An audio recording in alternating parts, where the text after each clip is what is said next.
ஹர நம பார்வதி பதயே. ஹர ஹர மகாதேவா. தாயுமான சுவாமிகள் திருவடிகளே போற்றி போற்றி. சத்குரு திருத்தாள் போற்றி போற்றி. பிரபன்ன பாரிஜாத்தாய தோத்திரவேத்திர ஏகபாணயே ஞானமுத்ராய கிருஷ்ணாய கீதாமிருத துகே நமக. சரணடைந்தவர்களுக்கு கற்பக விருட்சம் போன்றவனும், பசுவை ஓட்டுதற்கு ஒரு கையில் பிரம்பை பிடித்திருப்பவனும், கீதை என்னும் அமிர்தத்தை கறந்தவனும், சின்முத்ரை தாங்கியவனுமாகிய ஸ்ரீ கிருஷ்ணனுக்கு நமஸ்காரம். ஜனனீம் சாரதாம் தேவீம் ராமகிருஷ்ணம் ஜெகத்குரும் பாதபத்மே தயோ ஸ்ருத்வா பிரணமாமி முகுர் முகுஹு. அகண்டமண்டலாகாரம் வியாப்தம் ஏன சராச்சரம் தத்பதம் தர்ஷிதம் ஏன தஸ்மை ஸ்ரீ குரவே நமக.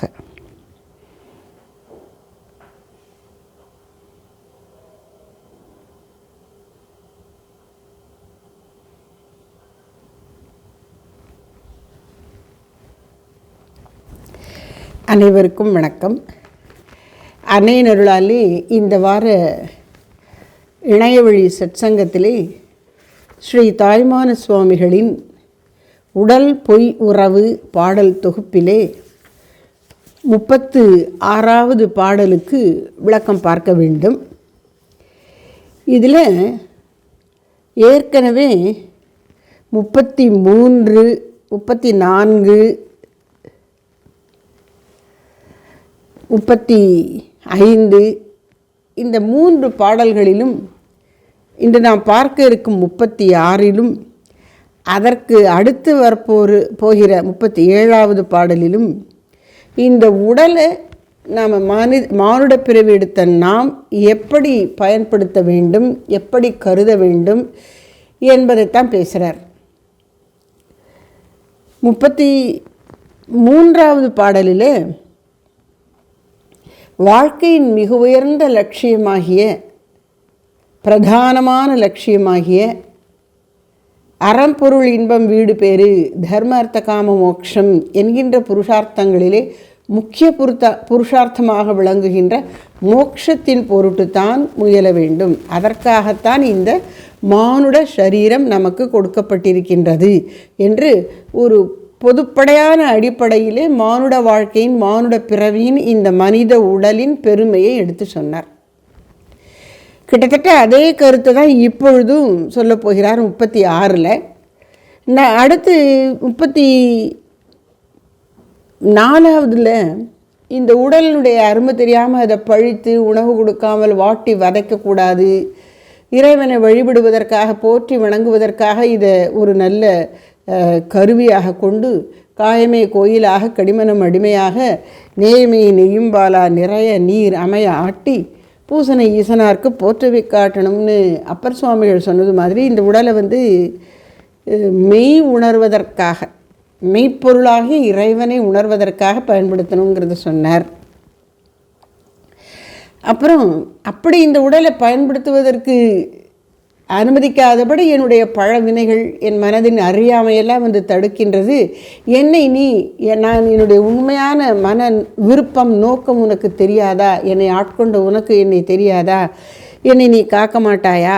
என்னை நான் உன்னிடம்தானே வரணும், உன்னை விட்டு நான் விலகி போகலாமா? இந்த உலக வாழ்க்கையே ஒரு பெரிய காடு போல் இருக்கின்றதே, நான் திக்கு தெரியாமல் திகைக்கலாமா? இங்கு நீ என்னை காத்தருள்க. இந்த உடலை கொடுத்து விட்டாய், அது போதாது, என்னை உன்னை நோக்கியே வரும்படியாக என் வாழ்க்கையை நீயே பொறுப்பெடுத்து கொண்டு என்னை காத்தருள்கன்னு 35வது பாடலிலே சொன்னார். இப்பொழுது நாம் 36வது பாடலிலே என்ன சொல்ல இருக்கின்றார் என்பதை பார்ப்போம். ஏதுக்கு உடல் சுமை கொண்டு ஏன் இருந்தேனையனே ஆதிக்கம் மோனமருள் தாயே ஜோதியாம் மன்ன நிருவிகற்ப ஆனந்த நிஷ்டையிலே பின்னபர நில்லாத பின். ஏதுக்கு உடல் சுமை கொண்டு ஏன் இருந்தேன்? ஐயனே, ஆதிக்கம் மோனம் அருள் தாயே, ஜோதியாம் மன்ன, நிறுவிகற்ப ஆனந்த நிஷ்டையிலே பின்னமர நில்லாத பின். இந்த பாடலை நாம் இதனுடைய பொருளை ஆராய்வதற்காக இந்த அமைப்பு, அதாவது வார்த்தைகளெல்லாம் வரிகளையெல்லாம் அவர் கொடுத்துருக்கிற கவிதையில் கொடுத்துருக்கிற அமைப்பை கொஞ்சம் மாற்றி அமைத்து கொண்டாதான் அந்த அன்வயப்படுத்துவதுன்னு சொல்லுவாங்க. அப்படி கொண்டு கூட்டி பொருள் கொண்டாதான் நமக்கு இதனுடைய முழு கருத்து செறிவும் விளங்கும். அதனால் இது முதல்ல இது எப்படி எடுத்துக்கணுன்னா, இறைவனை நோக்கி அழைக்கிறார். எப்படியெல்லாம் இறைவனை வர்ணிக்கிறார்? ஐயாவே, முதல் வரியில் கடைசி வார்த்தை ஐயாவே. அப்புறம் என்ன சொல்கிறார் இறைவனுக்கு? ஆதிக்கம் மோனம் அருள் தாயே. ரெண்டாவது விளக்கம், முதல்ல ஐயானர். சில பேரில் அப்பாவை ஐயான்னு கூப்பிடுவாங்க வீடுகளில், பழங்காலத்து பழக்கப்படி. இப்போலாம் டேடி என்ன ஐயா அப்படின்னா அப்பான்னு ஒரு அர்த்தம். அப்புறம் தாயின்னு திரும்ப சொல்லிடுறார், ஆதிக்கம் மோனம் அருள் தாயே. அப்புறம் ஜோதியாம் மன்னு, என்னை ஆட்கொண்டு என்னை ஆளுகின்ற தலைவனாகிய இறைவா அப்படின்னு சொல்கிறார். அப்படி 3 விதங்களிலே இறைவனுடைய மகிமையை, இறைவனுக்கும் தனக்கும் உள்ள தொடர்பை எடுத்து சொல்லிவிட்டு அப்புறம் என்ன சொல்கிறார்? நிர்விகற்ப ஆனந்த நிஷ்டை பின்னமரன் இல்லாத பின் ஏதுக்கு உடல் சுமை கொண்டு ஏன் இருந்தேன் அப்படின்னு முடிக்கிறார் பாட்டை. இப்போ நாம் விளக்கம் பார்ப்போம். ஐயாவே, ஐயா அப்படின்னு சொன்னாலும் அப்பான்னு ஒரு அர்த்தம். ஐயனே, தலைவனே, வணக்கத்துக்குரியவனே, மரியாதைக்குரியவனே, போற்றுதலுக்குரியவனே ஐயா. ஆதிக்கம் மோனம் அருள் தாயே, நீ எனக்கு தாயப்பா. தாயினும் சாலப்பறிந்து பாவியினுடைய ஊனினை உருக்கி உள்ளொளி பெருக்கி உலப்பிலா ஆனந்தமாய தேனினை சொரிந்து என்னை காக்கின்றாய். அப்படிப்பட்ட தாய் நீ என்று மணிவாசகர் சொன்னார். எப்படி சொல்கிறார்? ஊனினை உருக்கி உள் ஒளி பெருக்கி உலப்பிலா ஆனந்தமாய தேனினை சொரிந்து அப்படின்னு சொல்கிறார். இங்கே என்ன சொல்கிறார் தாய்மான அடிகள்? ஆதிக்கம் மோனம் அருள் தாய், நீ என்னுடைய தாய். தாய் என்ன செய்கிறாள்? பிள்ளைக்கு பாலூட்டுகின்றாள். அது வளர்ந்து வரும்போதும் கூட தாய் அந்த பிள்ளைக்கு வேண்டியதையெல்லாம் கவனிக்கின்றாள். வாழ்க்கையில் ஒரு தாயினுடைய ஆசீர்வாதத்தை பெற்ற பிள்ளைக்கு, மகனோ மகளோ, வாழ்நாள் முழுக்க அவர்களுக்கு சாப்பாட்டுக்கு கஷ்டம் இருக்காது அப்படின்னு சொல்லுவாங்க. தாய் ஏன்னா தாய் தன் 10 மாதம் தன்னுடைய உடலிலேயே ஊனும் உதிரமுமாக வைத்திருந்து பெற்றெடுத்ததுனால அந்த சரீர் வேதனைப்பட்டால் தாய்க்கு தாங்காது. அதனால் நல்லா சாப்பாடு கொடுத்து நல்லா இருக்கணும் அப்படின்னு நினைப்பா. மனசு வேதனைப்பட்டால் பரவாயில்லைன்னா வேதனைப்படணும்னு அவள் நினைக்க மாட்டாள். அதாவது மெயினாக இந்த உடல் வளர்ந்து வாழ்க்கையை சந்திப்பதற்கு அந்த தாய் தான் அடிப்படையெல்லாம் செய்கிறாள். அதனால் தாயோட ஆசீர்வாதம் சிரமம் இல்லாமல் சாப்பாடு கிடைக்கும் அப்படின்னு சொல்லுவாங்க. இங்கே இவள் எப்படிப்பட்ட தாய்? அதாவது சிவபெருமானே தாயின்னு சொல்கிறார். நாம தான் சிவபெருமான் அப்படின்ற உடனே ஒரு ஆண் வடிவத்தில் நினைக்கிறோம். அப்புறம் அந்த இறைவனுடைய கருணையெல்லாம் அப்படியே ஒரு பெண் வடிவ சக்தி, அம்பாள் அப்படின்னு நினைக்கிறோம். உண்மையிலே பரம்பொருளானது வடிவங்களையெல்லாம் கடந்தது. அப்போ வடிவங்களை கடந்த ஒன்று ஆணா பெண்ணா? அதனால தான் இறைவனை அது அப்படின்னு சொல்லலாம். அப்போது இதை ஏன் அப்போ தாய்ங்கணும் தந்தைங்கணும் மன்னன் அப்படிலாம் சொல்லணும் அப்படின்னா, இந்த சரீரம் எடுத்து வாழ்கின்ற நாம் இந்த வாழ்க்கையில், இந்த உலக வாழ்க்கையில் இறைவனை இப்படி ஏதாவது ஒரு நமக்கு தெரிந்த பழகிய ஓர் உறவு முறையில் வைத்து பார்ப்பது நமக்கு எளிதாக இருக்குது இந்த மனசுக்கு. அதனால் அம்மாங்கிறோம், அப்பாங்கிறோம், என்ன ஆசிரியர் அப்படிங்கிறோம், இறைவன், தலைவன், ராஜா அப்படின்னு எல்லா நிலைகள்லையும் வச்சு பார்க்குறோம். சாதாரணமாக இந்த இறைவனை ஏதேனும் ஒரு உறவில் வச்சு பார்க்கக்கூடியது பாவம்னு சொல்லி ஆண்டான் அடிமை, தாசிய பாவம் அப்படின்னு சொல்லுவாங்க. நான் அடிமை, நீ ஆளுகின்ற தலைவன், அதான் மன்ன அப்படின்னுட்டார். அப்புறம்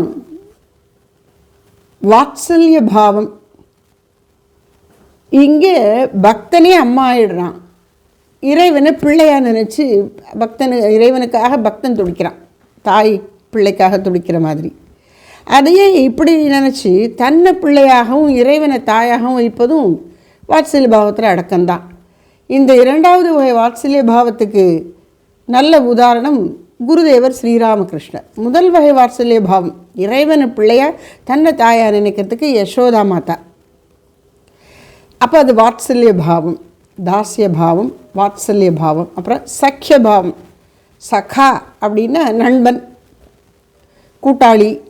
அப்போ அங்கே சமமாயிடுறாங்க, ஒருத்தருக்கு ஒருத்தர் சமம், யார் பெரியவன் யார் சின்னவங்கிறது கிடையாது. நண்பன் சொன்னாலே அந்த சமநோக்கு தான், நானும் நீயும் ஒன்று அப்படின்னு தோளில் கையை போட்டுக்கிற ஒரு நெருக்கமான உறவு. அதில் உரிமையாக திட்டிக்குவாங்க, ஆனால் எந்த தியாகமும் உண்மையான நண்பன். உண்மையான நண்பர்கள் இருவர்கள் ஒருத்தருக்கொத்தர் நம்புவாங்க, ஒருத்தருக்கொத்தர் எந்த தியாகமும் பண்ண தயாராக இருப்பாங்க, அவங்களுடைய கஷ்டகாலத்தில் கை கொடுப்பாங்க. அப்படி ஒரு புரிதல் அவர்களுக்குள்ளே இருக்கும், அதுதான் சரியான நட்பு. அப்படி நிலையிலையும் இறைவனை வச்சு வணங்கலாம், அது சக்கிய பாவம். அப்புறம் நாயக்கன் நாயக்கி பாவம், காதலன் காதலி. இந்த பாவங்கள் போக இன்னும் வேறு எப்படியெல்லாம் நினைக்க முடியும்னா அதெல்லாமும் எல்லாத்தையும் சொல்லி வச்சுருக்கிறார் கண்ணன் பாட்டில் பாரதியார். 23 பாடல்கள் இருக்குது. அதில் 5 பாடல்கள் கண்ணன் என் காதலன், 6 பாடல்கள் கண்ணம்மா என் காதலி. மீதி இருக்கக்கூடிய 12 பாடல்களும் ஒவ்வொன்றும் ஒவ்வொரு உறவில் சொல்கிறது. கண்ணன் என் தாய், கண்ணன் என் தந்தை, கண்ணன் என் ஆசிரியன், கண்ணன் என் சேவகன், வேலைக்காரனாக கூட சொல்கிறார் கண்ணன் என் சேவகன், என்ன கண்ணன் என் ஆண்டான், கண்ணம்மா எனது குலதெய்வம். இப்படி பல்வேறு உறவுகளில் அவர் சொல்கிறார். என் கண்ணன் என் சீடன், ஆசிரியன் சீடன், எல்லா நிலைகளிலும் இறைவனை வச்சு பார்த்துடுறார். அப்படி நாம் இறைவனை நினைக்கலாம், அதுக்கு தான் சொல்ல வரேன். எதுவது ஒரு கவியின் கற்பனை அல்ல, அது ஒரு பக்தனின் அந்த பக்தி நிறைந்த உள்ளத்தினுடைய ஏக்க துடிப்பு. கடவுளை எப்படியெல்லாம் வச்சு நினைக்கலாம் அப்படின்னு அதுக்கான சுதந்திரத்தை இறைவன் நமக்கு கொடுக்கிறார். ஆனால் அவருடைய மூலநிலை எப்படி இருக்குன்னா, இந்த உடலையெல்லாம் தாண்டினவரை, உடல் மனம் தாண்டினவரை அவர் இருக்கிறதுனால ரிஷிகள் என்ன பண்ணிட்டாங்க, இந்த பாவங்கள் இதுகளை வேண்டாம் அப்படின்னு சாந்த பாவமாக, அது பரம்பொருள் பராபரம் என்ன இந்த உலகாக தோன்றிக் கொண்டிருக்கிறது. இந்த உலகுக்கு காரணமான மாயையாக அது மறைந்திருக்கின்றது. அந்த மாயைக்கும் காரணமான மூலப்பொருளாக அது இருக்கின்றது. அந்த மூலப்பொருள் என்ன? ஆனந்தம், மோனம், ஞானம், ஆனந்தம். அதை நினைக்கிற நாம் எப்படி நினைக்கணும்? சாந்த பாவத்தில் தான் நினைக்கணும் அப்படின்னு ரிஷிகள்லாம் நினச்சாங்க. அப்போ அது சாந்தங்கிற ஒரு பாவம் இருக்குது. அப்படி சாந்த பாவத்திலே தியானிக்கப்படக்கூடியவனாகிய பரம்பொருளை தாயாகவும் தந்தையாகவும் தலைவனாகவும் இங்கே அழைக்கிறார். அது எல்லாருமே செய்யக்கூடியது தான். அப்படி தான் சொல்கிறார். முதல்ல ஐயாவே, அப்புறம் தாயே. எப்படிப்பட்ட தாய்? அதைத்தான் இங்கே பார்க்கணும். நான் சொல்ல ஆரம்பித்தேன். தாய் சாதாரணமாக லௌகீக ரீதியில் தாயானவள் தன் சரீரத்தில் இருந்து சுமந்து பெற்ற பிள்ளைக்கு அவனுடைய சரீர தேவைகளை முதல்ல கவனிச்சிருவா. அப்புறம் தாய்க்கு அவளுடைய மனம் அறிவினுடைய பக்குவத்துக்கு ஏற்ப அந்த குழந்தைக்கு வேணுங்கிறதெல்லாம் அவள் புரிந்து கொண்டு உதவி செய்வதற்கு வாய்ப்பு இருக்குது. அது அவளுடைய புஸ்தகம் படித்து தான் இருக்கணுங்கிறது இல்லை, அனுபவம், சிந்திக்கும் திறமை, என்ன பற்றுதல் இல்லாமல் விஷயங்களை புரிந்து கொள்ளக்கூடிய சக்தி, ஒரு உலக நடைமுறை எப்படி இருக்குதுன்னு தெரிந்து கொள்ளக்கூடிய அறிவு, இதெல்லாம் வச்சு அந்த திறமைக்கும் அறிவுக்கும் ஏற்ப அவள் குழந்தைக்கு வழிகாட்ட முடியும். அடிப்படையாக தாயானவள் குழந்தையினுடைய உடலை போஷாக்கு கொடுத்து அதுக்கு நோய் அதை பாதுகாத்து நீக்கி அதை நல்லபடியாக வளர்த்து விடுவா. இங்கே இறைவனாகிய தாய் எதை கொடுக்கிறான்? குழந்தைக்கு ஊட்டி ஊட்டி வளர்க்குறா தாய் அப்படின்னா, இறைவன் என்கிற தாய் எதை ஊட்டுகிறான்? ஆதிக்கம் மோனம் அருள் தாய். அந்த தாய் ஒன்றை அருளுகிறாள், பிள்ளைக்கு கொடுக்கின்றாள். எதை? மோனம், மௌன நிலையை கொடுக்கின்றாள். அதாயா பெரிய விஷயம். மோனம் தான் வர முடியாத ஒன்று, சம்பாதிக்கிறதுக்கு ரொம்ப கஷ்டமான ஒன்று. ஏன்னா இந்த மனசுன்னு ஒன்று இருக்கே, அது நம்மளை மௌனமாக இருக்க விடமாட்டேன் என்கிறது. கையை காலை அசைக்காமல் வச்சுக்கலாம், வாயை கூட பேசாமல் மூடிக்கொண்டு இருந்து விடலாம். ஆனால் உண்மையான மௌனம் இருக்கானா? இருக்கிற முடியறதில்ல. உள்ளுக்குள்ள மனசுக்குள்ள எண்ணங்கள் எல்லாம் கொதித்து கொண்டே இருக்கின்றன. அப்போது எண்ணங்கள் மனதில் எழுமளவு உண்மையான மோனம் அனுபவிக்கப்படவில்லை. அப்போது மோனம் என்பது எண்ணமும் ஓய்ந்த நிலை. அப்படின்னு என்ன அர்த்தம்? மனமே ஓய்ந்த நிலை, அகங்காரமே ஓய்ந்த நிலை.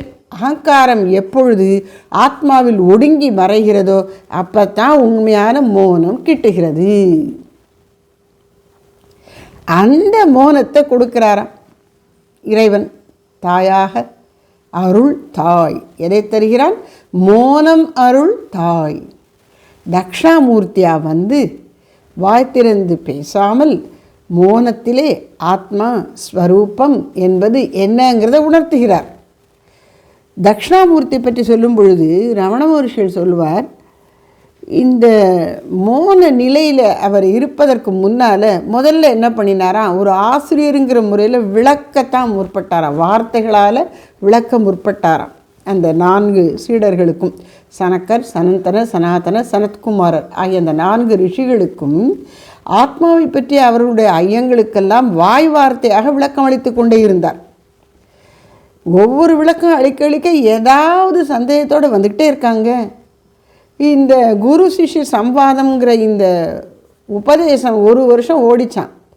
அப்புறம் பார்த்தாராம் தக்ஷணாமூர்த்தி, சரி இது காரியத்துக்காகாது, எத்தனை சொன்னாலும் இந்த மனசு ஏதாவது ஒரு ஐயத்தை கிளப்பி கொண்டு வந்து நிற்கிறது, இந்த மனசையே ஓய பண்ணணும் அப்படின்னு சொல்லி உக்காந்துட்டாராம். கல்லால மரத்தின் கீழே மோனமே உருவாய். அவர் மோனமாக இருக்கும் பொழுது இவங்க முன்னாடி வந்த உடனே இவங்களால பேச முடியல. சரி பேசாமல் உட்காந்தாங்களே, அவங்க மனசுக்குள்ளே எதை பேசினா பரவாயில்ல, இவர் பாய முடிட்டாரே அப்படின்னு குதிச்சுட்டு கிடந்தானே. இல்லை, கொஞ்ச நேரத்தில் அவங்க மனசும் அடங்கி போச்சான்.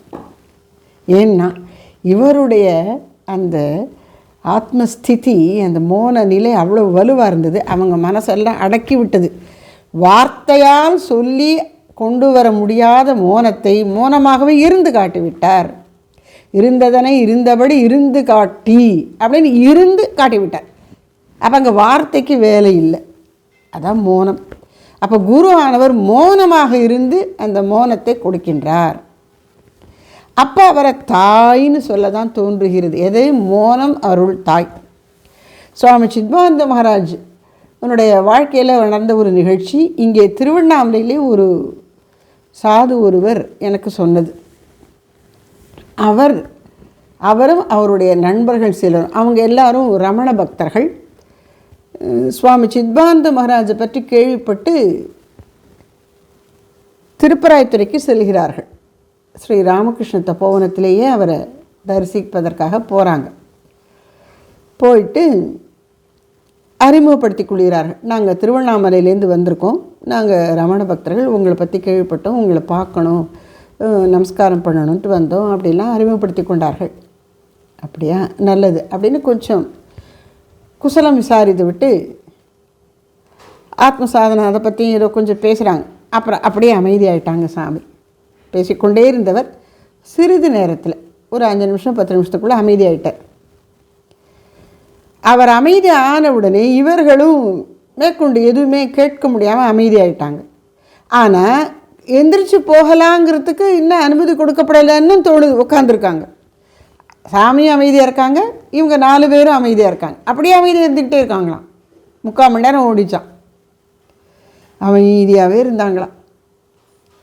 அதுக்கப்புறம் சுவாமிஜி அப்படி நிமிர்ந்து பார்த்து சரி அப்படின்னாங்களாம். அவங்க நமஸ்காரம் பண்ணி எழுந்துச்சு போனாங்களா ரொம்ப திருப்தியாக. அப்போது மோனம் அருள் தாய். குரு எப்படி இருக்கிறார்? மோனம் அருள் தாய். Silence is more eloquent than words. வார்த்தைகளை விட மௌனம் மிகவும் இலாக்வென்ட், அப்படின்னா ரொம்ப அழகாக பேசி ஒரு கருத்தை தெளிவாக விளக்குவது, அதான் இலாக்வென்ட். இங்கே மௌனம் என்பது வார்த்தையை விட இலாக்வெண்ட்டாக இருக்குது. அப்படின்னு என்ன அர்த்தம்? வார்த்தையால் தான் விளக்க முடியும்னு நினைக்காத, மௌனம் வார்த்தை இல்லாமலே உண்மையை விளக்கிவிடும், உணர்த்திவிடும். அப்படிப்பட்ட ஒரு மௌனம். மௌனம் என்பது ஞான வரம்பு. முற்ற முடிந்த முழுமையான ஞான நிலையிலே, மனம் ஓய்ந்த நிலையிலே, அகந்தை ஆத்மாவில் கரைந்துவிட்ட நிலையிலே எழக்கூடிய அந்த மௌனம்தான் நம்முடைய உண்மை நிலை என்பதை குரு இருந்தபடி இருந்து காட்டுகின்றார். அந்த அமைதி அப்படியே சீடர்கள், பக்குவியான சீடர்கள் வந்திருந்தால் அப்படி அப்படியே இருக்கிற கொஞ்ச நெஞ்ச அகந்தையின் ஆட்டங்கள் எல்லாம் ஓய்ந்து போய் அவர்களும் மௌனத்தில் இருத்தப்படுகின்றார்கள். குரு மௌனமாக இருக்கின்றார், பக்குவியான சீடர்களும் மௌனத்தில் இருத்தப்படுகின்றார்கள். மௌனம் அருள் தாயே. இப்படி எனக்கு வேண்டியதை நீ கொடுத்த, அது எப்படி இருக்குது? தாய் பிள்ளைக்கு வேண்டியதை கொடுத்து அதை போஷாக்கு பண்ணுவது போல. அது எப்படிப்பட்ட மௌனம்? ஏதோ கொஞ்ச நேரத்துக்கு இருந்த போனதான் இல்லை, ஆதிக்க மௌனம். ஆதிக்கம் மௌனம் அருள் தாய். ஆதிக்கம் மௌனம் அப்படின்னு என்ன? இந்த மௌனத்தினுடைய வல்லமை ஏதோ கொஞ்ச நேரம் இருந்து போகிறது அல்ல, அது நிரந்தரமாக வல்லமையோடு இந்த ஆட்டம் போடுகிற குதிக்கின்ற மனதை அமைதிப்படுத்தி விட்டது. அதனால் ஆதிக்கம் மௌனம், மனதை முற்றிலும் வெல்லுகின்ற ஆற்றல் படைத்த மௌனம். அப்படிப்பட்டதொரு ஆழ்ந்த உண்மையான ஆத்மஸ்வரூபமாகிய மௌன நிலை, அதை எனக்கு கொடுக்கின்ற தாய் நீதான். ஆதிக்கம் மௌனம் அருள் தாயே.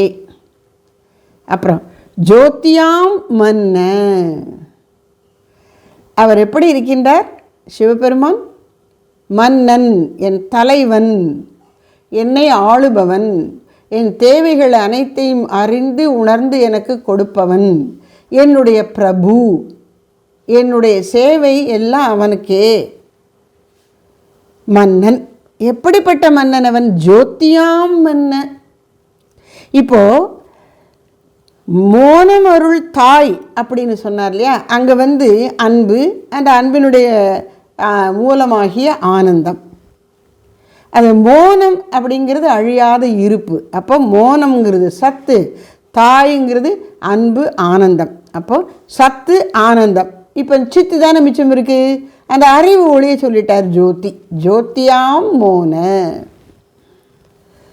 சத்து சித்து ஆனந்த ஸ்வரூபியாகிய எம்பெருமானே, நீ எனது தாயாகவும் தந்தையாகவும் தலைவனாகவும் இருந்து எனக்கு அன்பு அறிவு ஆற்றலை அளித்து உன்னை உணர வைக்கின்றாய். அப்படிப்பட்ட உங்ககிட்ட நான் ஒரு பிரார்த்தனையை வைக்கின்றேன். ஜோதியாம் மௌன அருள் ஞான வள்ளலாகிய தலைவா இறைவா. என்ன பிரார்த்தனை? அந்த பிரார்த்தனைன்னு ஒன்று நேரடியாக சொல்லாமல் தன் வருத்தத்தை கொட்டுகிறார். என்ன சொல்கிறார்? தான் எப்படி இருக்கிறாரா? நிர்விகற்ப ஆனந்த நிஷ்டை பின்னமர நில்லாத பின் நிலைத்து இருக்காத போது நிலைத்து இருக்க முடியாத நான் எதில் எப்படி நிலைத்திருக்க முடியவில்லை? பின்னம் அற. பின்னம் அப்படின்னா வேறுபாடு. பிளந்து இது ஒன்று அப்படின்னு. இப்போ ஒரு பெரிய கேக்கு இருக்குது, அப்படி வெட்டிட்டோன்னா அதை பின்னப்படுத்தி விட்டோம். ஏதாவது ஒன்று உடஞ்சி போச்சுன்னா பின்னமாகி விட்டது அப்படின்னு சொல்லும். பின்னப்படுத்துவதுன்னா வேறுபடுத்துவது, ஒன்றாக இருக்க வேண்டியதை பிரித்து விட்டது. இங்கே பின்னமர நில்லாத பின் நான் அதில் அந்த நிலையில், எந்த நிலைன்னு சொல்லுவோம், அந்த நிலையில் நான் பிரிவு இல்லாமல் நிற்கவில்லை. நில்லாத பின் நிற்காத பிறகு நிற்காத போது எதில் எப்படி நிற்கவில்லை? பின்னமர நிற்கவில்லை. பிரிவு இல்லாமல் அத்வைத்த நிலையிலே ஒன்றுபட்டு இருக்காத போது.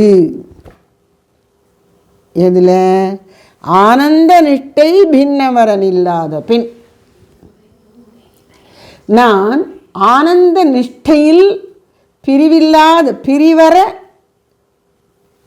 ஒன்றாய் இரண்டற்று இருக்கவில்லையே அப்படிங்கிறார். ஆனந்த நிஷ்டை. இப்போது இந்த நிஷ்டைங்கிற சொல்ல நாம் நல்ல ஆழமாக மனசில் பதிச்சுக்கணும். அதை திரும்ப திரும்ப சொல்கிறார். இன்னும் முன்னாடி போங்க, நிர்விகற்ப ஆனந்த நிஷ்டை.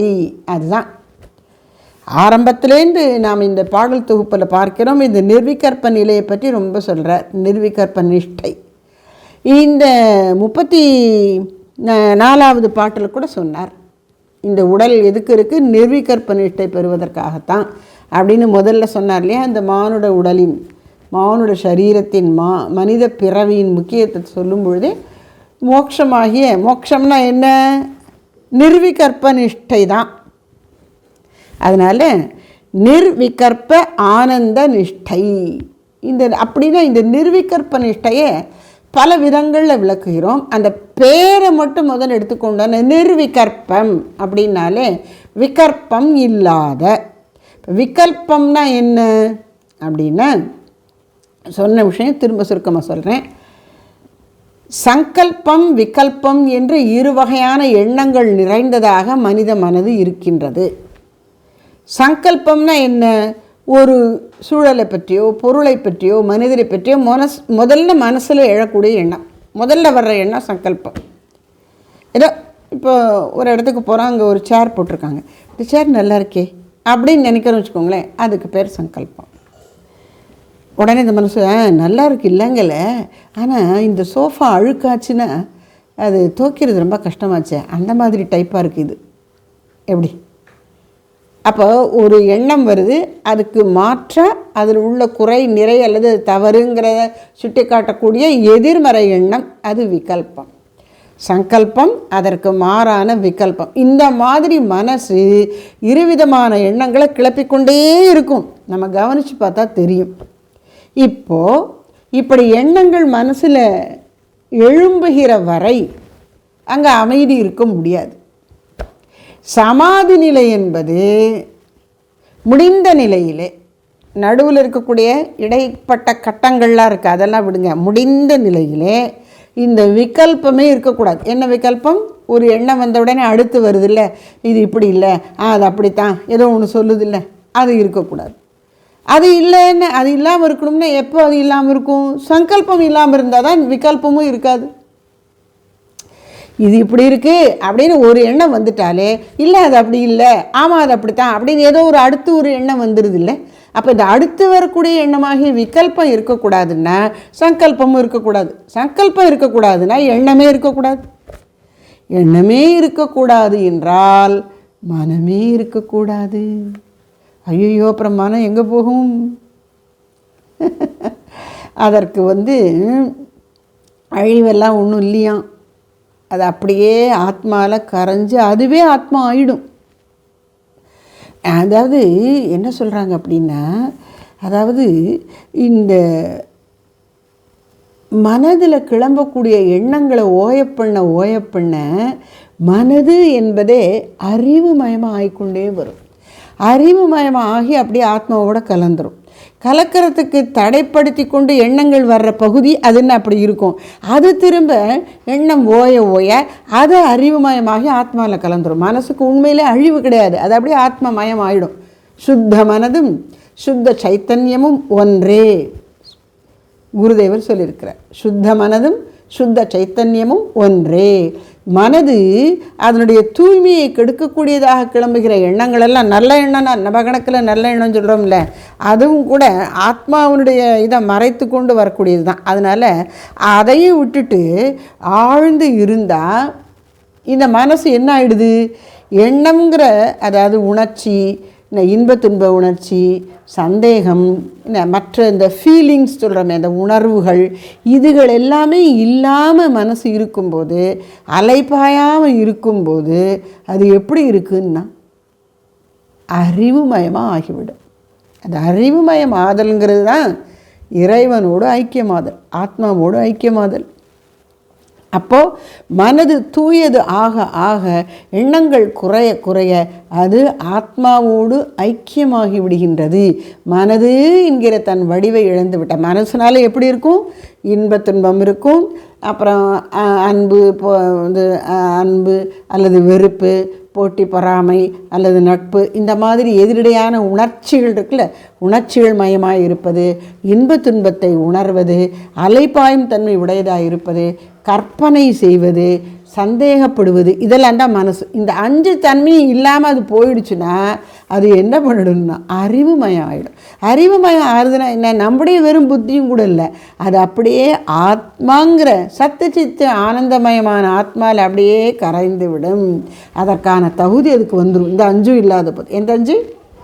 இன்ப துன்பத்தை உணர்தல், அன்பு வெறுப்பு போன்ற உணர்ச்சிகளுக்கு இடமாக இருத்தல், கற்பனை பண்ணுதல், அலைப்பாய்தல், சந்தேகங்களை கிளப்புதல், இதெல்லாம் மனசனுடைய இயல்பு. இதெல்லாம் ஒன்றுன்னா நீக்கிட்டா அங்கே என்ன மிச்சம் இருக்கும்னா அங்கே அறிவாகிவிடும். மனசுங்கிறது அறிவுமயமாகிவிடும். அறிவு என்பது ஆத்மாவில் கலந்துவிடும். அந்த நிலை தான் நிர்விகல்ப நிலை. அப்போ முழு மனசும் அப்படி ஆடணுமா? சித்தம்னு நமக்கு இப்போ எப்படி இருக்குன்னா, அதாவது நாம் சாதாரணமாக சொல்லுவோம், உணர்ச்சின்னா நெஞ்ச சொல்லுவோம், சிந்தனைன்னா மூளையை காட்டுவோம். இந்த சித்தம்ங்கிறது எங்கே இருக்குன்னா மூலாதாரத்தில் நம்முடைய எண்ணங்கள், பழைய ஜென்ம வாசனைகள், இந்த ஜென்மத்திலேயே நம்ம புதுசாக சேர்த்து கொண்டு இருக்கக்கூடிய வாசனைகள் எல்லாம் போய் அடங்கி எங்கள் மூலாதாரத்தில் இருக்கான். அந்த வாசனைகள், எண்ணங்கள், நினைவுகள், இயல்புகள், சம்ஸ்காரங்கள் இதெல்லாம் இருக்கு, அதெல்லாமும் அழிஞ்சிடணும். நம்ம ஜப்பம் நிறைய பண்ண பண்ண பண்ண பண்ண நம்ம சொல்லக்கூடிய உணர்ந்து சொல்லக்கூடிய நாமம் ஒவ்வொன்றும் அங்கே போய் சித்தத்தை சுத்தம் பண்ணுகிறது. அப்படி இறைவன் தன்னுடைய இஷ்டதெய்வம் மயமாயிடணும். சித்தமெல்லாம் எனக்கு சிவமயமே. சரி, இதெல்லாம் சாத்தியமான அப்படியெல்லாம் பக்தர்கள் இருந்திருக்காங்களே, எல்லா பெரியவர்களும் அப்படி தான் இருந்திருக்காங்க. அதனால் நாம் இதெல்லாம் சாத்தியமான பயப்படாமல் ஆழ்ந்த நம்பிக்கையோடு நாம் பிரார்த்தனை, ஜபம், தியானத்தில் ஈடுபடும் போது அது சாத்தியமாகும். அதாவது நம்ம தியானம் பண்ணும்பொழுது சித்தத்திலேருந்து கிளம்பி வரக்கூடிய எண்ணங்கள், பழைய வாசனைகள், அது அந்த எண்ணங்கள் எப்படி இருக்கலாம்? மனசு சம்பந்தப்பட்ட உணர்ச்சிகளாக இருக்கலாம், மனசு கிளப்புகிற சந்தேகங்களாக இருக்கலாம், மனசு கிளப்புகிற இன்ப துன்ப உணர்ச்சியாக இருக்கலாம், மனசனுடைய அலைப்பாயும் தன்மையாக இருக்கலாம், இந்த மனசனுடைய சம்பந்தப்பட்ட எண்ணங்களாக அது வரலாம். அல்லது புத்தியை கொண்டு நாம் இது சரி இது தப்பு அப்படிலாம் யோசிக்கிறோம் நடைமுறை வாழ்க்கையிலேயே. அப்புறம் இப்படி வேலை செய்யணும், அப்படி செய்யணும்னு திட்டமிடுறோம் பாருங்கள், அந்த மாதிரியான பழைய எண்ணங்களாக இருக்கலாம். அல்லது இந்த மாதிரி திட்டமிட்டோம் அப்படியே நம்ம எண்ணங்களோடு இந்த அகங்காரத்தை நினைத்துக்கணும், ஆமாம் நான் இதை இப்படி செய்வேன் என்று தீர்மானிக்கிறோமே அதுவாக இருக்கலாம். இது எதுவும் இல்லாமல் சும்மா ஒரு பழைய நினைவாகவே இருக்கலாம், சித்தத்திலேருந்து வரக்கூடிய. இப்படி மனசுடைய 4 தன்மைகளையும் பிரதிபலிக்கின்ற எண்ணங்கள் நம்முடைய ஆழ் மனசிலிருந்து கிளம்பி வரும். தியானத்தின் போது நாம் இறைவனை மேலும் மேலும் விடாப்பிடியாக நினைக்க நினைக்க அதெல்லாம் ஓஞ்சு போயிடும். அதுதான் சித்தத்தை சுத்தம் பண்ணுற வழி. அதனால் இறைவனுடைய நாமத்தை சொல்லு, இறைவனை நினை, ஆழ்ந்து நம்பிக்கையோடு பிரார்த்தனை பண்ணு, அவருடைய திருவுருவை பார், அவருடைய சாநித்தியத்தில் இருக்கேன்னு நினை, அந்த உணர்விலே மூழ்கி இரு. அப்போ இது ஓயும். இல்லையா, ரமண மகர்ஷிகள் சொன்ன மாதிரி நான் யார் விசாரத்தில் போ. ஏதோ ஒரு முறையை கையாண்டு இந்த சித்தத்தில் இருக்கக்கூடிய அடசல்களெல்லாம் காலி பண்ணிட்டா அதுதான் நிர்விகற்ப சமாதி. அப்போ அந்த விகல்பம் என்று பதிலெண்ணம், விகல்பம்னா பதிலெண்ணம்னு வச்சுக்கலாம். அந்த பதிலெண்ணமே இல்லை. பதிலெண்ணம் இல்லைன்னு என்ன அர்த்தம்? மூல எண்ணமும் இல்லாமல் இருக்கணும். மூல எண்ணம் இருந்தால் ஒரு பதில் எண்ணம் கிளம்பிடும். ஸோ பதில் எண்ணம் இல்லைன்னா மூல எண்ணமும் இல்லை. எண்ணமே இல்லைன்னா என்னாச்சு? இந்த மனசு அறிவாகி விட்டது. அறிவுனா என்ன அர்த்தம்? இந்த இடத்துல சித்தாகிய ஆத்மஸ்வரூபத்தில் மனமானது கரைந்து விட்டது. அதுதான் நிர்விகல்ப நிஷ்டை. சரி, இப்படி ஏதோ கொஞ்ச நேரம் ஒரு 5 நிமிஷம் நேற்று எனக்கு தியானத்தில் இப்படி நிர்விகல்ப நிலை வந்து விட்டது அப்படின்னு சொன்னால் அதுக்காக நம்ம ரொம்ப குதிச்சிட முடியாது. 5 நிமிஷம் வந்தால் போகாது, அதுவே உனக்கு உறுதியாக எப்போவும் நீடிக்கணும். அது உன்னுடைய இயல்பாயிட்டா அதுக்கு பேர் சகஜ நிஷ்டை. நிஷ்டை நிஷ்டை நிஷ்டைனாலே என்ன? தொடர்ந்து இருப்பது, ஏதோ கொஞ்ச நேரத்துக்கு இருப்பதல்ல, நீண்டு தொடர்ந்து அறுபடாமல் கலைந்து விடாமல் இருப்பது, அதான் நிஷ்டை. அப்போது அந்த நிர்விகல்ப நிஷ்டைன்னு அப்போ எண்ணங்களே இல்லாமல் அது எப்படி இருக்கும்? ஏன் மோனம் நிர்விகல்பம் இப்படிலாம் சொல்கிறீங்களே, பயமாக இருக்குமோ உம்முன்னு இருக்குமோ? எப்படி இருக்கும்னா ஆனந்த நிஷ்டை. அது அப்படியே ஒரு ஒரு ஒரு நிறைவும் மகிழ்ச்சியும் அதில் இருக்கும். அப்புறம் நமக்கு பயம் இருந்தால் அந்த நிறைவு மகிழ்ச்சியெலாம் இருக்க முடியாது. பயத்தையெல்லாம் விரட்டிட்டு இது நிறைவு நிற்கும். அதனால் அதை ஆனந்தம்னு சொல்கிறோம்.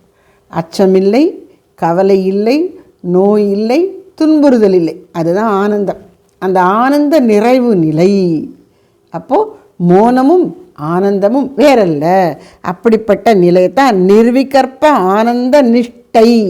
அந்த நிலையில் சரி, நிர்விகற்ப ஆனந்த நிஷ்டையாக இறைவன் இருக்கிறார், நான் பக்தராக இங்கே பக்கத்துலேருந்து ஏதோ கொஞ்சம் கொஞ்சம் அப்படியே எடுத்து அதை சாப்பிட்டுக்கிறேன் அப்படின்னு இல்லாமல் அப்படியே ஐக்கியமாகி கலந்து உணர்ந்து அதுவாகவே இருக்கேன்.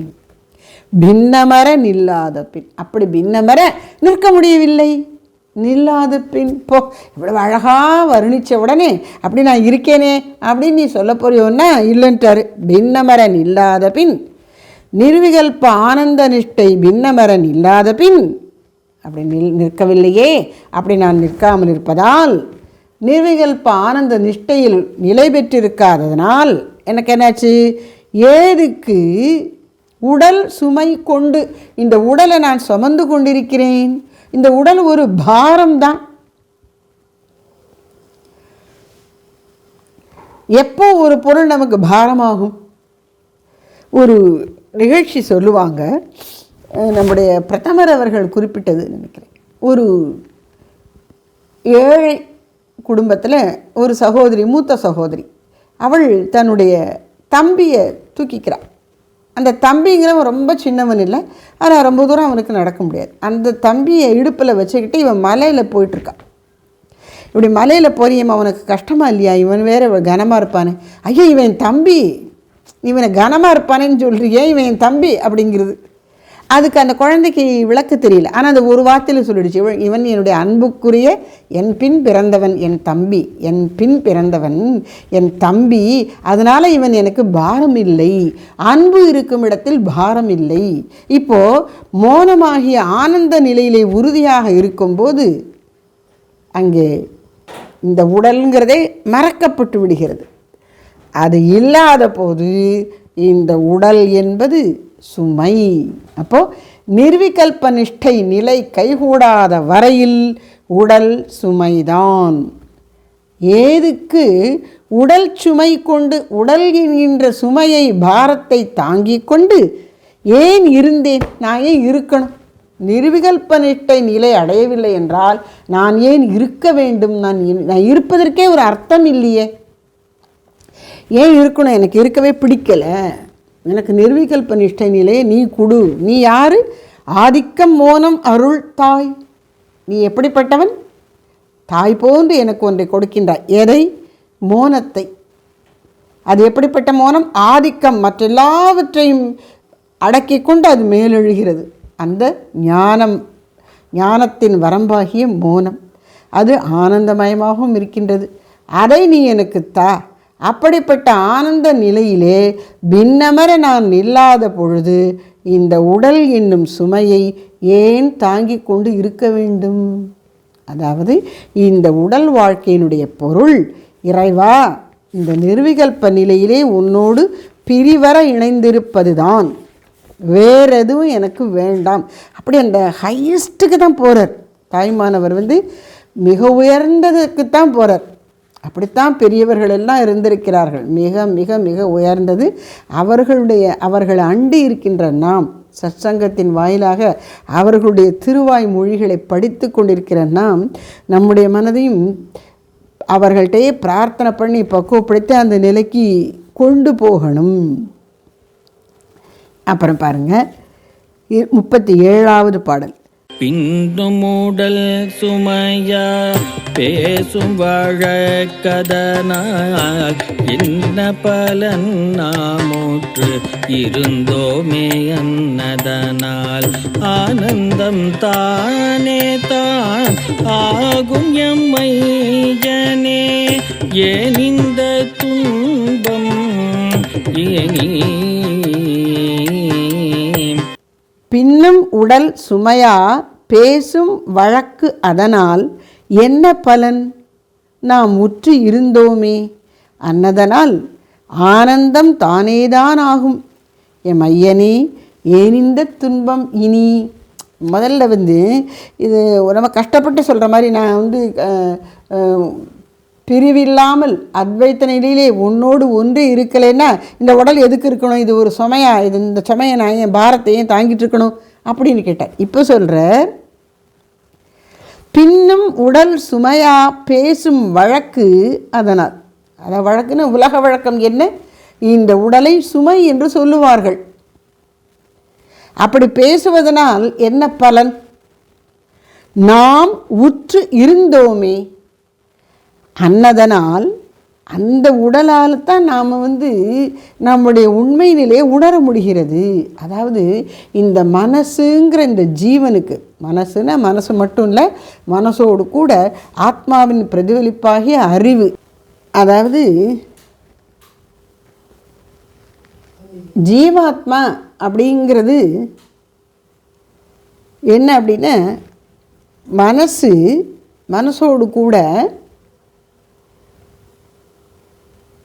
ஆத்மாவுடைய பரம்பொருளுடைய பிரதிபலிப்பா இந்த புத்தியில் ஆத்மா பிரதிபலித்து அதனுடைய ஒளி இருக்குங்க. ஆனால் மூல ஒளி இல்லை, பிரதிபலிப்பு ஒளி. அந்த பிரதிபலன ஒளியைத்தான் சிதாபாசம், சித்தாகிய ஆத்மாவின் ஒளியின் ஆபாசம். ஆபாசம்னா பிரதிபலனம், மூல ஒளி அல்ல, பிரதிபலிக்கப்பட்டது. இப்போ கண்ணாடியில் ஒளிப்பட்டு சிதறும்போது அந்த பிரதிபலன ஒளியே ரொம்ப பிரைட்டாக இருக்கும், கண் கூசுகிற மாதிரி இருக்கும். ஆனால் அது மூலம் இல்லை, மூல சூரியன் இல்லை. அது மாதிரி பிரதிபலிக்கக்கூடிய ஒளியாக இருக்கிறது இந்த ஜீவன். அந்த பிரதிபலன ஒளியும் மனமும் அந்த மனசுக்குள்ளே, அதாவது சூட்சும சரீரத்தில் இருக்கக்கூடிய ஞானேந்திரியங்கள் எல்லாம் முன்ஜென்ம வாசனைகள் இத்தனையும் சேர்ந்த ஒரு கூட்டு கலவை தான் ஜீவன். அந்த ஜீவனுக்கு தானாக தன்னை உணர முடியாது, தன் உண்மை நிலையை. அதுக்காகத்தான் இந்த உடம்பை கொடுக்குறார் பகவான். இந்த ஜீவனானவன், இந்த உயிரானது அதுவாக அப்படியே விட்டால் அறியாமை இருட்டில் சூழப்பட்டு இருக்கும். அதனால் அதுக்கு ஒரு உடல்ங்கிற வாய்ப்பை கொடுத்து அந்த அறியாமை இருளை போக்குவதற்கான சூழல்களை உருவாக்கி வைக்கின்றார். அப்படி உருவாக்கி வைக்கிறதுக்காக தான் உடல் வாழ்க்கை. அதில் இத்தனை இன்ப துன்பங்கள் இருக்கே அப்படின்னா, உள்ளே இருக்கக்கூடிய அந்த வினைகளுக்கு ஏற்ப புறத்தில் அதெல்லாம் இருந்தால் தான் இது சரி வரும்னு தான் வச்சிருக்கிறார் பகவான். அதனால் இந்த உடலை சுமையாக பேசுகிற வழக்கு அது வேண்டாம். அதில் என்ன பிரயோஜனம், என்ன பலன்?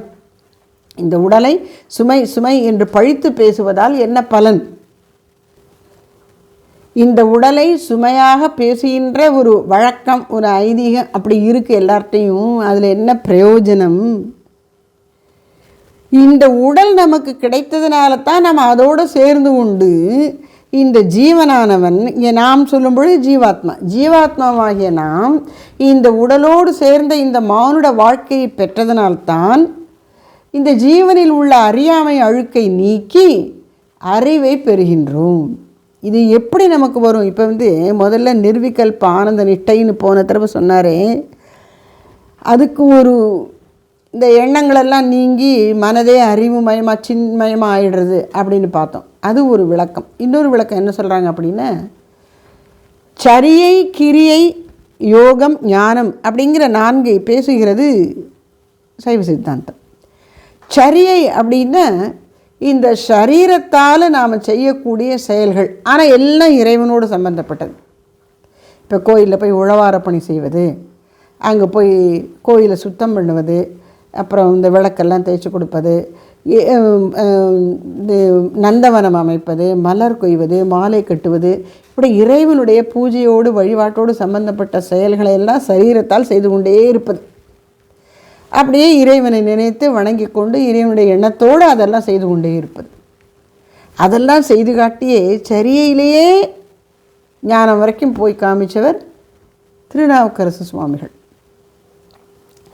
எவ்வளோ தூரத்துக்கு அவர் இருந்தாருங்கிறதுக்கு அந்த சரியில் அவர் ஒரு இது எப்படின்னா, அவர் எப்படி இந்த கோயிலில் உழவார பணி செய்யும்போது அங்கங்கே புல் முளைச்சிருக்கும் பாருங்கள், அதெல்லாம் அவர் தன்னுடைய உழவார படையினால், அது ஒரு சின்ன சின்ன மண்வெட்டி மாதிரி, மண்வெட்டினா இப்படி கொத்துற மாதிரி இல்லை, இப்படி தட்டுற மாதிரி இருக்கும், அப்படி மண்ணில் அப்படி இப்படி பேத்து எடுக்கிற மாதிரி இருக்கும் புல்லை, அதை வச்சு புல்லை பேத்து எடுக்கிறார் அவர்.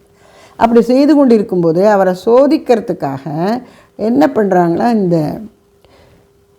வைரம் மாணிக்கம் போன்ற விலை உயர்ந்த கற்கள்லாம் அப்படி இந்த மண்ணிலே வருது. இவர் என்ன பண்ணுறாரு, கல்லை எடுத்து இப்படி தூர போடுற மாதிரி இந்த மாணிக்கத்தையும் எடுத்து தூர போடுறார். வைரத்தையும் நகைகளை மாணிக்கம் இந்த பொண்ணு மணி எல்லாம் அப்படி தூர போடுறார். இதுவும் ஒரு குப்பை தான், இறைவனை போய் வணங்குவதற்கு வழியில் இடைஞ்சலாக இருக்கிற குப்பை தான் இந்த வைரம் வைடூரியம் பொண்ணெல்லாம் அப்படின்னு தூர போடுறாராம். இன்னும் இவரை சோதிக்கிறார். ரம்பை முதலானவர்கள்லாம் பக்கத்தில் இருந்து நடனம் ஆடுகிறார்களாம். உடனே உழவார்த்தை போட்டுட்டு அப்படி பார்க்கல, என்ன என் வேலையை நான் பார்த்துட்ருக்கேன், நான் பகவான் நினச்சிட்ருக்கேன், என் கடன் பணி செய்து கிடப்பதே, உங்களுக்கு இங்கே வேலையே இல்லை, அவங்க வந்ததே கவனிக்கல, அவர் பாட்டுக்கு திரும்ப எடுக்கிட்டே இருக்காராம். இப்படியெல்லாம் பல சோதனைகள் வச்சு அவருடைய பக்குவம் எவ்வளோ உயர்ந்து இருக்கிறதுங்கிறத இறைவன் காட்டுகிறார். அப்போது சரியைங்கிற ஒரு சரீரத்தினால் இறைவனை வழிபடுவதற்கு தேவையான காரியங்களை செய்வதிலேயே எவ்வளோ தூரம் மனசு ஆழ்ந்து போனால் அப்படி உயர்நிலைக்கு போக முடியுங்கிறத காட்டினவர் திருநாவுக்கரசு சுவாமிகள், அப்பர் சுவாமிகள். கிரியை என்பது என்ன அப்படின்னா, இன்னும் கொஞ்சம் உயர்ந்த நிலை. அப்படி நிறைய சரீரத்தால் வேலை செஞ்சப்பறம் ஒரு இடத்துல உட்காரணும், உட்கார்ந்து இறைவனை பூஜிப்பது. அந்த பூஜையில் மந்திரங்களோடு சேர்ந்த சில செயல்கள்லாம் இருக்கும். கிரியை என்பது என்ன, மந்திரத்தோடு சேர்ந்த செயல்பாடு தான். ஆனால் அதில் மந்திரம் சேர்ந்திருக்கும், எண்ணத்தை குவித்து இறைவனை உணர்வதற்கான ஒரு உதவி செய்யக்கூடிய நிகழ்ச்சி. இப்போ உதாரணமாக அர்ச்சனை பண்ணுறோம் பூஜையில், ஓம் நம சிவாய அப்படின்னு இப்படி பூவை எடுத்து அப்படி போடுறோம் பாருங்கள், நாமத்தை சொல்லிக்கிட்டே. இது பூஜையில் இருக்கிற ஒரு கிரியை. முதல்ல அல்லது சிவலிங்கத்துக்கு அபிஷேகம் பண்ணுறோம் ஸ்ரீருதம் சொல்லிக்கொண்டே, அல்லது சால கிராமத்துக்கு புருஷ சுத்தம் சொல்லிக்கொண்டே அபிஷேகம் பண்ணுறோம், இது ஒரு கிரியை. அபிஷேகங்கிறது ஒரு கிரியை. இப்படி ஒரு செயலும் இந்த பூஜையை ஆரம்பிக்கும் முன்னாடி சின்ன சின்ன கிரியைகள் முதல்ல பண்ணுவோம், பஞ்சசுத்தி பண்ணுவது அப்படிலாம். இந்த மாதிரியான மந்திரத்தோடு, அதாவது மந்திரங்கிறதுனா உயர்ந்த எண்ணம், உயர்ந்த எண்ணத்தோடு கூடிய செயல்களின் மூலம், அது ஒரு தொடர் செயல்களாக, ஒரு சின்ன செயல் இல்லை, அப்படி நிறைய செயல்கள் சேர்ந்து இறைவனை வழிபடுவதற்கான பூஜையாக இருக்குது. பூஜைங்கிறது கிரியைகள் பல அடங்கிய ஒரு பெருங்கிரியை. இப்படி கிரியையில் ஈடுபட்டு பூஜை பண்ணி இந்த மனது பக்குவப்பட்டு அன்போடு பரமனை நினைக்கின்றது. சரியை அது வளர்ந்து கிரியை. அப்படி பூஜை பண்ணும்போது எப்போ பார்த்தாலும் இப்படி கண்ணை திறந்து காரியங்களை செய்து கொண்டே இருப்பது மட்டும் இது இல்லை. ஒரு கட்டத்தில் செயல்களையெல்லாம் நிறுத்திவிட்டு நிமிர்ந்தமர்ந்து கண்களை மூடி பாவனையினால் மனதிற்குள் இறைவனை வழிபடுவது, அது யோகம். இப்படியும் மனசில் பாவிக்கிறதா, அது ஒரு கற்பனை அப்படின்னு சொன்னால் உண்மையை அப்படியே உணர்ந்து விடுவது, அது ஞானம். அந்த ஞான நிலைக்கு போவதற்கு முன்னால் சரியை கிரியை யோகம் இவற்றிலே பக்குவப்பட்டு உச்சத்துக்கு வந்த ஜீவனானவன் இறை அருளால், இது எதுவுமே அவரவராக பண்ண முடியாது, அவன் அருளாலே அவன் தாழ் வணங்கின்னு ஒவ்வொரு நிலையிலையும் உச்சத்தை அடையிறதுக்கு இறைவனை சார்ந்திருந்து அவன் பிரார்த்தனை பண்ணி அவன் அருளால் அதை நாம் பெறணும். அப்படி உச்சத்துக்கு வந்துவிட்ட ஜீவன் ஞான நிலைக்கு வரும் பொழுது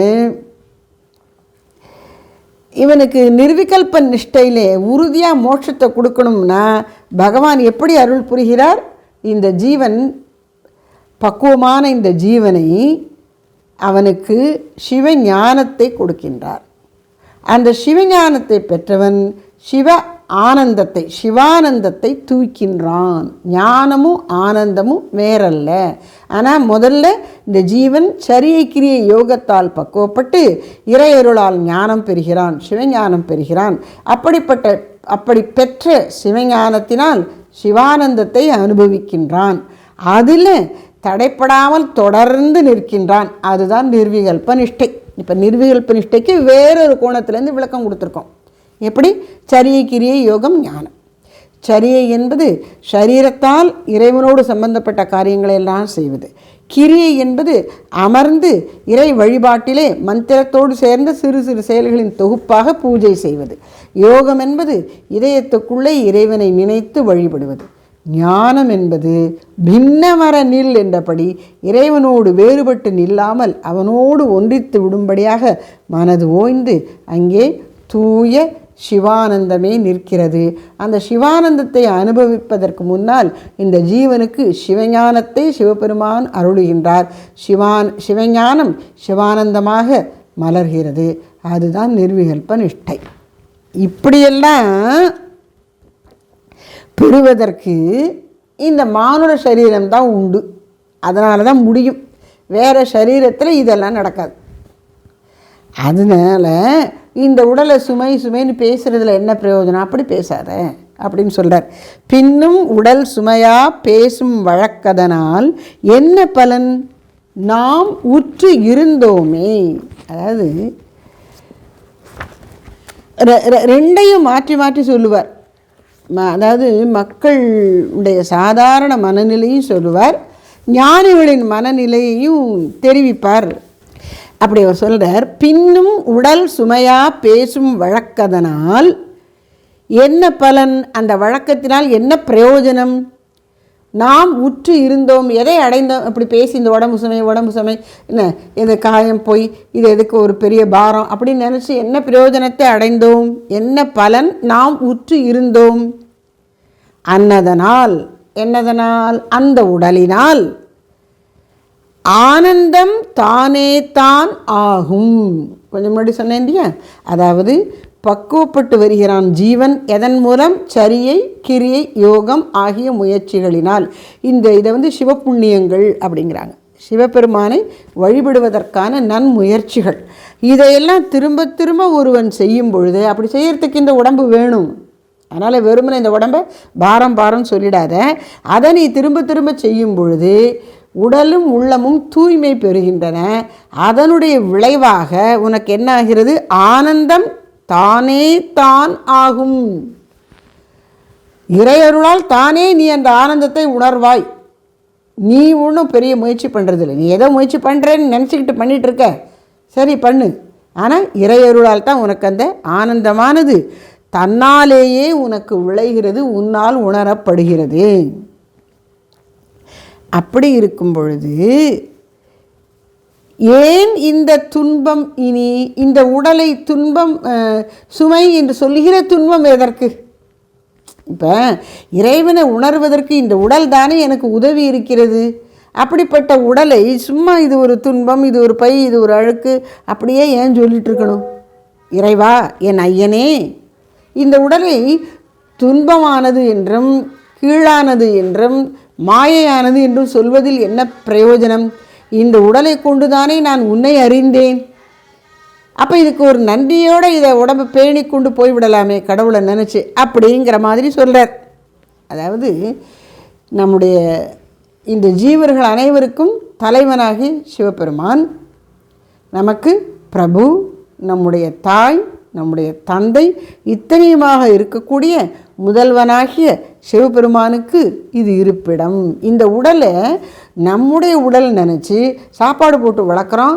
அப்புறம் அது நமக்கு சில நோய் நமக்கே உதவாமல் போய் இடைஞ்சலாக போய் கஷ்டம் கொடுக்குறதா போய் அப்படிலாம் நினைக்கும் போது தான் இதை சுமைன்னு சொல்கிறேன். இது இறைவனுடைய ஆலயம் என்று நினைத்தால் அந்த உடலுக்கு வினையின் மூலம் வருகிற இன்பத் துன்பங்களுக்கு நடுவில் நீ இறைவனையே உணர்ந்த வண்ணம் இருப்பாய். அந்த வினை பயனை தாண்டி போவாய். அதனால இந்த உடலானது இறைவனுக்கு இருப்பிடம், அப்புறம் நம்முடைய வீடு பேற்றினுக்கு காரணமாகவும் இருக்கின்றது. இந்த உடலில் வாழ்வதால் தான் ஜீவன் பக்குவப்பட்டு தன்னுடைய உண்மையான நிலையாகிய மோட்ச நிலையை உணர முடியும், சிவானந்தத்தை அனுபவிக்க முடியும். அதற்கு ஏற்ற கருவிகளிலே மிக முக்கியமானது இந்த சரீரம். அதனால் இந்த சரீரத்தை ஒரு சுமை அப்படின்னு சும்மா பழி சொல்லிக்கொண்டே இருக்காதே. அப்படி உடலை நிந்திப்பது தவறு.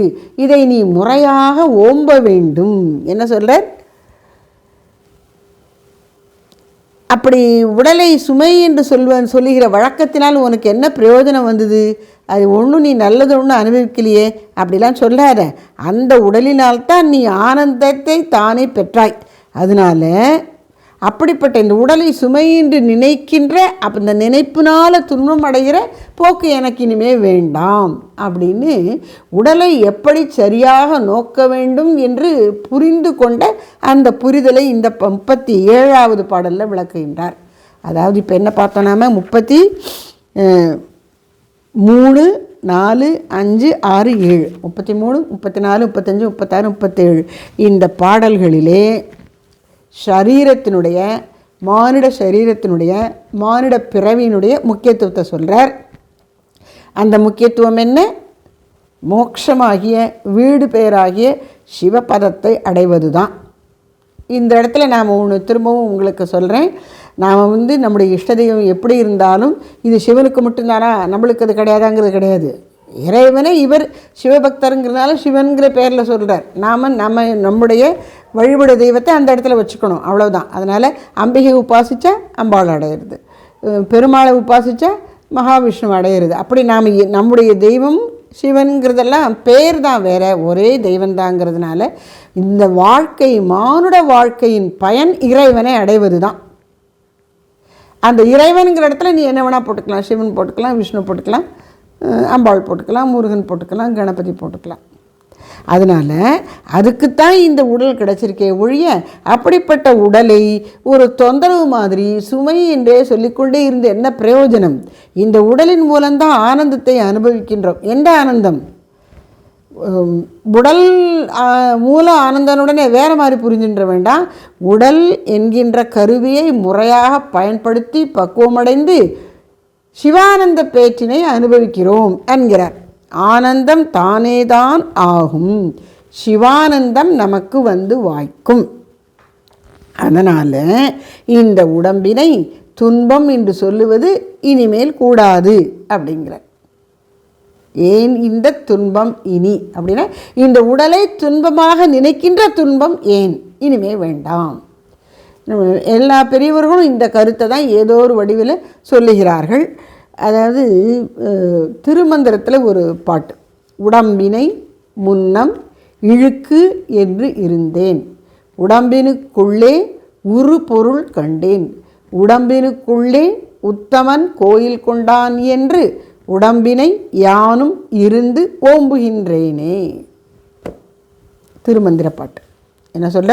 முதல்ல நான் என்ன நினச்சேன், இந்த உடம்புங்கிறது உடம்பினை இழுக்கு என்று இருந்தேன். இது ஒரு அருவருப்பானது இந்த தேகம். அப்படி அருவருப்பு மட்டும் நினச்சாக்க நீங்கள் பார்த்தீங்கன்னா நம்ம உடம்பில் இந்த முகத்திலேயே பஞ்ச இந்திரியங்களும் வந்துருச்சு, ஞானேந்திரியங்கள், கண், காது, மூக்கு, நாக்கு, தோல். இந்த 5 இந்திரியங்கள் வழியாகவும் அழுக்கு வந்துக்கிட்டே இருக்குது. பார்த்திங்களா? கண்ணில் பிழை வருது, காதில் குறும்பு வருது, மூக்கில் சளி இருக்குது, வாயில் எச்சி இருக்குது, தோலில் இந்த வேர்வை வருது. நவத்வாரம்னு எடுத்துக்கொண்டா எல்லாவற்றின் வழியாகவும் அழுக்கு வெளியேறி கொண்டே இருக்குது. ஐயா என்ன அருவருப்பாக இருக்குது. உடம்பு உள்ளுக்குள்ளே எப்படி இருக்குதுன்னு பார்த்தா அது அதை விட பயங்கரமாக இருக்குது. இப்படி நினச்சா இந்த உடம்பு ரொம்ப ஒரு இழிவானது, கீழானது. உடம்பினை முன்னம் இழுக்கு என்று இருந்தேன். ஆனால் பெரியவர்கள் எனக்கு சுட்டி காட்டினார்கள், உடம்பினுக்குள்ளே ஒரு பொருள் கண்டேன். இந்த உடம்பு இறைவனுக்கு ஆலயம் என்று சுட்டி காட்டினார்கள். உடம்பினுக்குள்ளே உரு பொருள்னா என்ன? எனக்கு உரித்தானது, எனக்கு உற்ற உறவு. எல்லா ஜென்மங்களிலும் எனக்கு உற்ற உறவாக என்னோடு என்னை காத்து வருகின்ற என் இறைவன் தங்கி இருக்கக்கூடிய ஆலயம். உடம்பினுக்குள்ளே ஒரு பொருள் கண்டேன். அப்படி கண்டவுடனே என்னாச்சு? உடம்பின் உள்ளே உத்தமன் கோயில் கொண்டான் என்று அந்த முடிவை திரும்ப மனசு உறுதிப்படுத்திக் கொள்ளுது. ஓஹோ, இந்த உடம்பென்பது ஆலயம். இதில் பேராலயமாக இருக்கக்கூடியது, கர்ப்பகிரகமாக இருக்கக்கூடியது மனசு, ஹிருதயம். அதற்குள்ளே இறைவன் இருக்கின்றார். அப்படி இந்த உடம்பு இறைவனுக்கு ஆலயமாக இருப்பதனாலே இந்த உடம்பிலே உத்தமனாகிய இறைவன், உத்தமன் அப்படின்னு சொன்னார். அதுக்கு என்ன அர்த்தம்னா எல்லாவற்றிலும் மேலானவன் அப்படின்னு அர்த்தம். இறைவன் உத்தமன் கோயில் கொண்டான் என்று புரிந்து கொண்டு அதன் விளைவாக உடம்பினை யானும் இருந்து ஓம்புகின்றேன், காப்பாற்றி வருகிறேன் அப்படிங்கிறார். எப்படி? கோயிலை நன்றாக பெருக்கி சுத்தமாக வைத்து கழுவி கோலமிட்டு இறைவனுடைய வீடுங்கிறதுக்கு ஏற்றபடி அதை சுத்தமாக வச்சுருக்கோமோ அதை மாதிரி இந்த உடம்பை நீ சுத்தமாக வை. அது அழுக்கானால் திரும்ப சுத்தமாக வை, அழுக்கானால் திரும்ப சுத்தமாக வை. எப்போதும் மனதை இறை சிந்தனையிலேயே ஊற வைத்திரு. அதுதான் நீ செய்ய முடியும். அதை செய். உடம்பினை யானும் இருந்து ஓம்புகின்றேனே, பாதுகாக்கின்றேனே. இந்த உடம்புக்கு இது வளர்வதற்கு, உயிர் இதில் தங்கியிருப்பதற்கு உணவு கொடு, சத்தான உணவு கொடு. சுவைக்காக சாப்பிடாம சத்தா சாப்பிடு. சத்து சாப்பிடேன்னு உடம்பை பற்றியே நினைக்காம உடம்புக்குள்ளே இருக்கக்கூடிய இறைவனுக்கு, உள்ளிருக்கும் பரம்பொருளுக்கு இது நெய்வேத்தியம் என்று நினைத்து உணவை அருந்து. அது அப்படியே உனக்கு உடம்பை வளர்க்கக்கூடிய, உடம்புக்கு ஒரு சத்து போஷாக்க கொடுக்கக்கூடியதாகவும் அமைந்துவிடும். இறைவனுக்கு அதை நைவேத்தியமாக படை. நீ ஆனால் நீ அப்படின்னு என்ன அர்த்தம்? நீ வாயில் போட்டு கடிச்சு தான் சாப்பிட்டு தான் முழுங்கத்தான் போகிற. அது அப்போ என்ன ஆகிடுது? உனக்கு அவன் பிரசாதம். மற்ற பிரசாதத்தெல்லாம் நெய்வேத்தியத்தை வச்சு அவங்க சாமிக்கு காமிச்சு அவர் சாப்பிட்டதுக்கப்புறம் நாம் எடுத்துக்கிறோம். இங்கே சாப்பிடுதல்ங்கிற வேலையில் முதல்ல நாம் தான் அதை கடித்து இது பண்ணி உள்ளே அனுப்புகிறோம். அந்த செயலே என்னவா? இறைவனுக்கு படைப்பது தான்னு நினை அப்படிங்கிறார். இப்போ நீ சாப்பிடலை, இறைவனுக்கு நைவேத்தியம் பண்ணுற. ஒவ்வொரு வேளை சாப்பாடும், ஒவ்வொரு கையில் பிடி சோறும் அது இறைவனுக்கு நைவேத்தியம்னு நினச்சி உள்ள தள்ளு. உனக்கு அது நல்லது தான் பண்ணும்.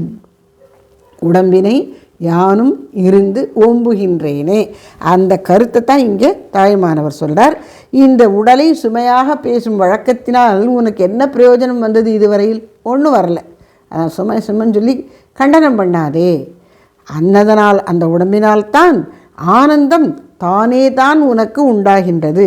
அதனால் இந்த உடலை துன்பம் என்று நினைக்கின்ற துன்பம் இனி வேண்டாம் ஐயனே, அப்படிப்பட்ட நல்லறிவை எனக்கு தந்தருள்க என்று சொல்லி இந்த பாடல்களிலே ஆழ்ந்து 5 பாடல்களிலே சரீரத்தினுடைய முக்கியத்துவத்தை சொல்கிறார். நாம் அந்த ஒரு சிறப்பை நுணுக்கத்தை சுட்டி காட்டினோம். உடல் பொய்யுறவுன்னு சொன்னார்.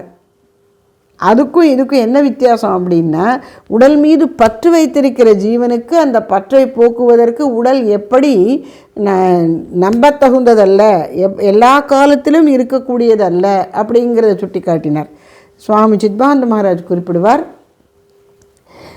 நோய் வந்து விட்டாலே இந்த உடம்பு நீ சொல்கிறபடி கேட்காது, உன்னால் எந்த நல்ல காரியத்தையும் பண்ண முடியாது. ஆரோக்கியமாக இருக்கிற வரைக்கும் தான் இது உனக்கு நண்பன். ஆரோக்கியம் கெட்டுவிட்டால் இது உனக்கு ஒரு தொந்தரவாயிடுது. அப்படி மாறி மாறி இருக்கக்கூடிய இந்த உடம்பு நிலைத்த உறவல்ல. அதனால தான் இதை புயிரவுன்னு சொல்கிறோம். சரி, அதை எவ்வளோ தூரம் நல்லா வச்சுக்க முடியுமோ வச்சுக்கோ, எவ்வளோ தூரத்துக்கு நல்லா பயன்படுத்த முடியுமோ பயன்படுத்திக்கோ, எவ்வளவு தூய்மையாக வைத்திருக்க முடியுமோ அவ்வளவு தூய்மையாக வைத்திரு. அது இறைவனின் ஆலயம் என்பதை மறவாதிரு என்று இந்த 5 பாடல்களிலே நமக்கு சொல்லுகின்றார். இந்த சரீரம் மானுட சரீரம் கிடைத்தற்கரிய பெரும் பேறு. அதனால் உடம்பினை பெற்ற பயனாவதெல்லாம் உடம்பினுள் உத்தமனை காண் என்று அவ்வை பிராட்டின்னு சொல்லியிருக்கின்றார். அதைத்தான், அந்த கருத்தை தான் 5 பாடல்களிலே அழகாக தாய்மானவர் தெளிவாக நமக்கு எடுத்து உரைத்திருக்கின்றார்.